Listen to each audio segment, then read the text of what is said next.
Hi friend, welcome to my channel. Here, we will discuss the history of the Battle of Castle Itter, fought on May 5, 1945, in Austria. Was one of the most unusual battles of World War II. It was the only known instance during the war in which American and German troops fought side by side against the Waffen-SS. The battle took place just days before the official German surrender and showcased a strange and extraordinary cooperation between former enemies. Castle Itter, located in the Austrian Alps, had been used by the Nazis as a prison for French prisoners, including former prime ministers, generals, and political figures.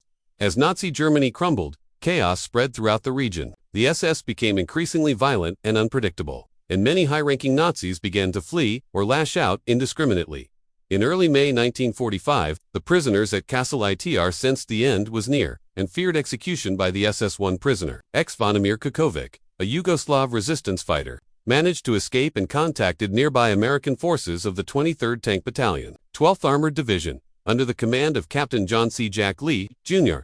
Meanwhile, a Wehrmacht officer named Major Josef Gangl, who had become disillusioned with the Nazi regime, had been working with the Austrian resistance and sought to protect civilians from SS reprisals. When he learned of the danger facing the French prisoners at Castle Itter, he chose to collaborate with the Americans rather than allow more needless killing. Gangl and a handful of his remaining German soldiers joined Captain Lee, who had only about a dozen American troops and one Sherman tank. Together, this small mixed force moved to Castle Itter to protect the prisoners. They arrived just in time. Shortly afterward, the castle was surrounded by a much larger force of SS troops intent on retaking the site and executing the prisoners. The defenders, including German soldiers, American troops, and the French prisoners themselves, some of whom took up arms, held the castle through hours of intense fighting. The SS launched several assaults, but the defenders held firm. Major Gangl was killed during the battle, shot by a sniper while trying to protect former French Prime Minister Paul Reynaud. Eventually, reinforcements from the 142nd Infantry Regiment of the U.S. 36th Infantry Division arrived,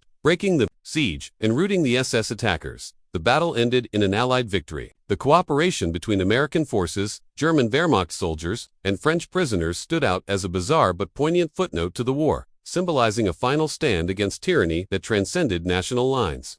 Major Gangl was later honored as a hero in Austria, and the battle remains one of the war's most fascinating and human moments. After the reinforcements arrived and the SS forces were repelled, the survivors of the Battle of Castle Itter began to process the reality of what had just happened. The castle itself was left damaged, but intact, and all of the high-profile French prisoners survived the ordeal, thanks to the courage of an improbable alliance.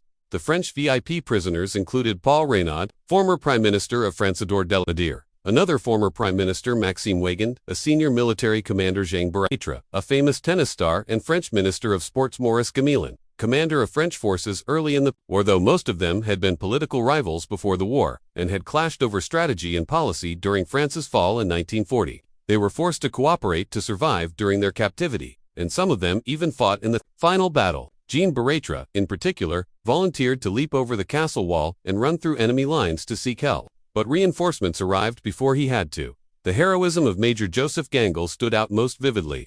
Once a career German officer, Gangl had shifted allegiance after realizing the madness of Hitler's final days.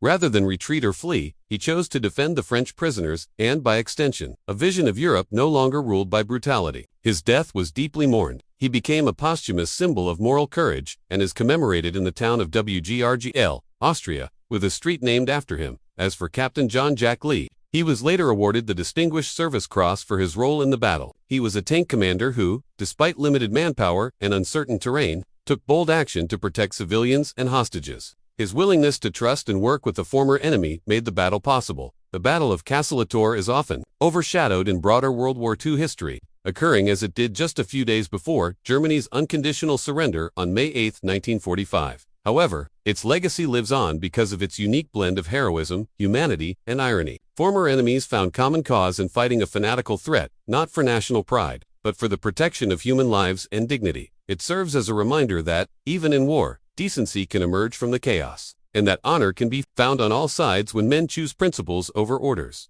In the aftermath of the Battle of Castle Itter, the event quickly faded into the larger story of Nazi Germany's collapse. But for those who were there, it remained unforgettable. Former French prisoners were liberated fully and returned to their homeland shortly after, many of them stepping back into public life. Some later gave testimony about the strange brotherhood they witnessed. Former enemies, now comrades in arms, standing together against fanatical SS loyalists. The battle itself was never part of any official large-scale operation. It was spontaneous, born out of desperation, personal initiative, and moral clarity. It also highlighted the profound disarray within Germany at the time. By May 1945, discipline within Nazi ranks had disintegrated. The Waffen-SS, known for their fanatical loyalty, had become one of the last violent holdouts, often acting independently, and with brutality against both civilians and fellow Germans who opposed them. This chaos allowed for the unlikely alliance to form. Castle Itter became a strange microcosm of the wider war, filled with contradictions, shifting loyalties, and sudden moments of redemption. After the war, Castle Itter fell into disuse. It eventually passed into private hands and deteriorated, though parts of the structure still stand today.